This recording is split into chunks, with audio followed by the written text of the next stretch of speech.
Hi, everyone. So in this video, we're going to jump into some real automations. I want to show you automation that will actually get you money. And so this was meant for like a B2B team or a B2C team in some cases. High ticket, and I'm showing you workflows that are going to bring you more deals, right? So up to 10 extra deal per month, if not more, depending on the volume you actually have at the moment.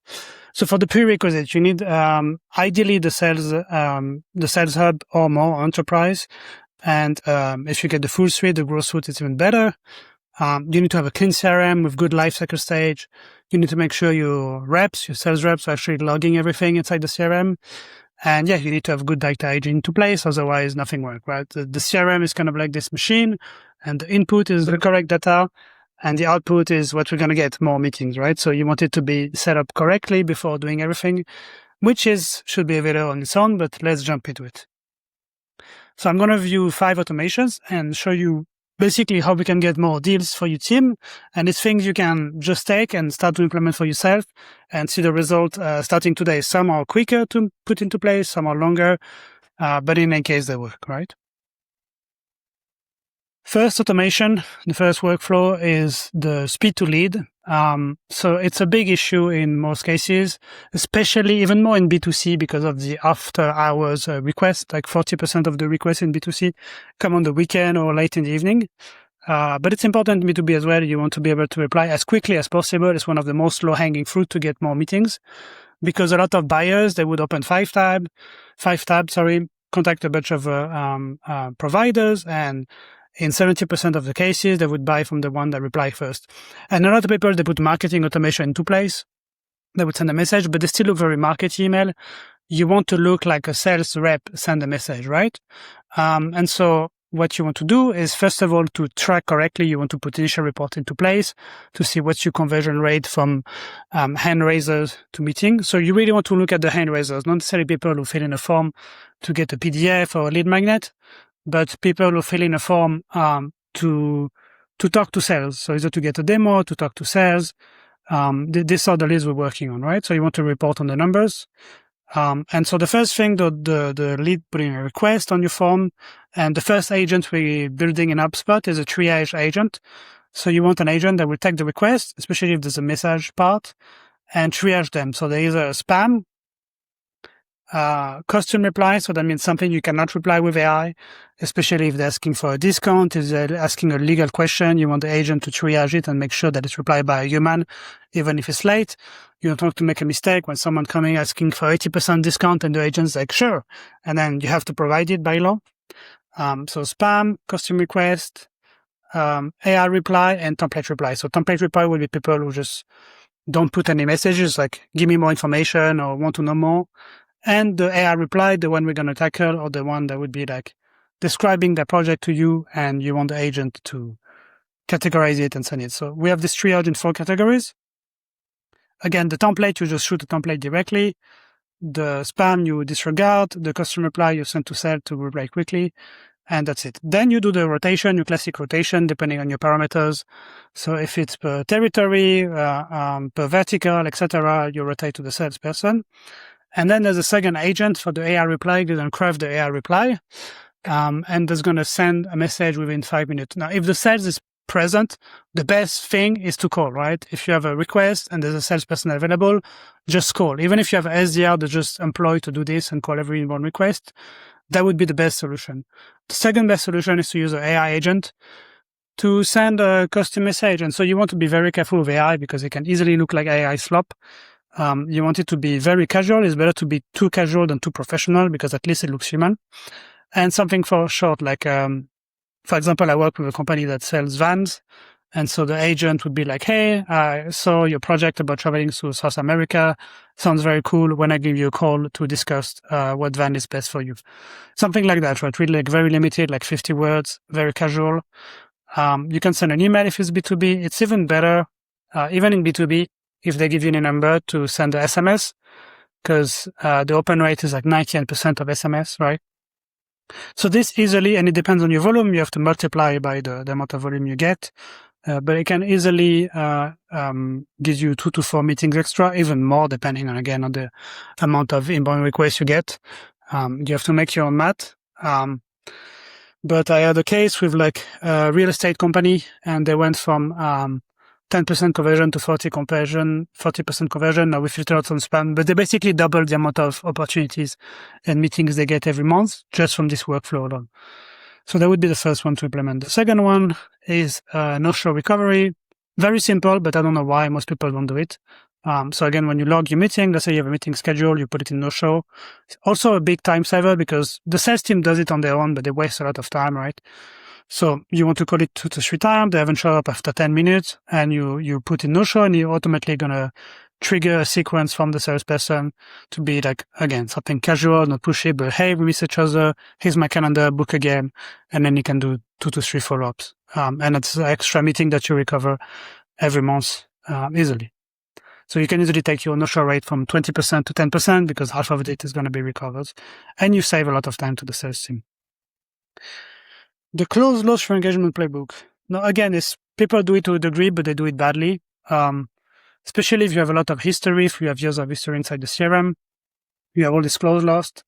And there's a way to re-engage them, right? The bad way is just taking the list when you're not making your target and calling everyone, and you're going to push some people away. The best way to do it would be based on signals.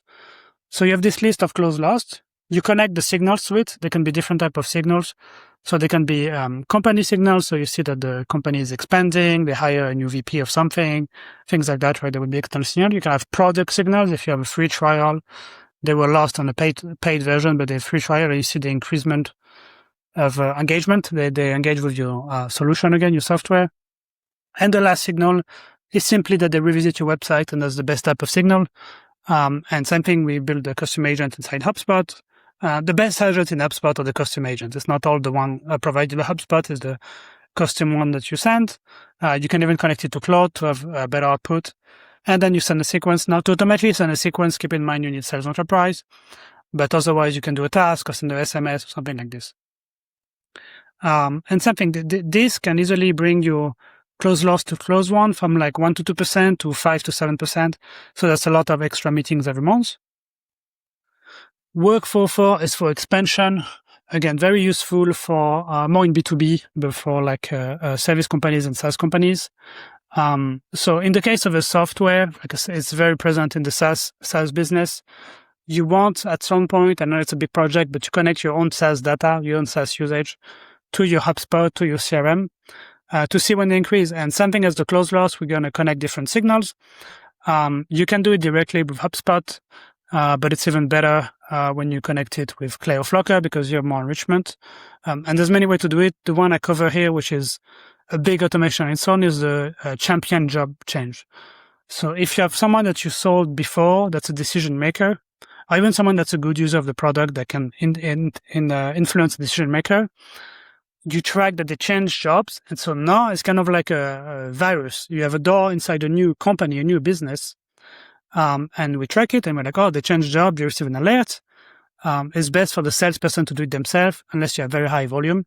So they receive an alert. Hey, this person that bought from you 2 years ago, the new VP of sales at this new company, you have a foot in the door, right? And you have the signal at the right time. And it's really an amazing signal. I've seen a company that generates $1.6 million of pipeline in the first few months just doing this. And a customer expansion, so it's the same thing based on customer, but this time we, on the company level, we look at different signals. So again, company expansion, they use the product, this type of things, and you reach out at this good moment. It's very useful, again, if you have a SaaS with different level and they increase the usage. Or if it's a service company, you notice they have a new department opening, they have a new office, they have a new anything, you have a signal, and so you auto upgrade. The example is HubSpot. They themselves for the marketing contact. If you're a HubSpot user and you use too many marketing contacts, they just upgrade 5,000 contacts automatically, right? So they do it on their own, but you can do it in any type of B2B business. It's a short summary of like some workflows. I give you the most efficient workflows. Now, if you wanted, you can comment and I could go into detail into one of these workflows if you want me to show you on screen how to do it. But if you go back to the fundamental and how to do it in HubSpot, again, this is just the tip of the iceberg. When I work with a customer, I don't jump in automation. First thing I do, there's really several layers. The first thing I do is put data government in place and make sure that everything that comes in the CRM, there's a process for it. We have a minimum of necessary properties. We have the correct associations. The lifecycle stage are set up properly, like the data hygiene is a big piece, especially with the lifecycle stage, and you have to do it correctly. Now, once you have this CRM, you need to enrich the data. So it takes you from like a dead CRM, which is basically like data come in and stay here, to something that's more alive. Like you have like basically updates on like what the company is doing, the person is doing. And so you have signals inside your CRM. You enrich the data in the several solution. Again, you do it natively in HubSpot, but it's better to use third-party solution because then you have more coverage of enrichment. On top of this, now you start to build the automation. So that's the sales thing. You start to build the automation to get more deals, and that's what I show you today, some example. After this, you can work on the sales productivity, and I can do a whole video on this, on like automation that are more like time saving and productivity automation for the sales team, like market research, like company research when you reach a client, note taking, meeting summary, lead scoring, this type of things.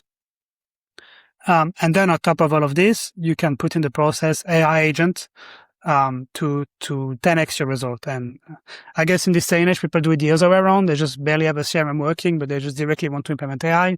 But if your data is wrong and not clean, there's no point doing this. It's like doing it in reverse. You need to really do it in this order.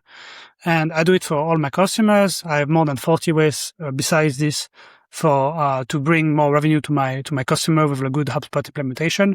And it's all customized to specific business. It's all case by case. So if you want me to help you, just I'll put a link in the comment with all my resources, and you can also send me a message for your specific business needs. I hope this video helps. And I guess next time I'll do a video on the automation that saves time. Talk to you soon.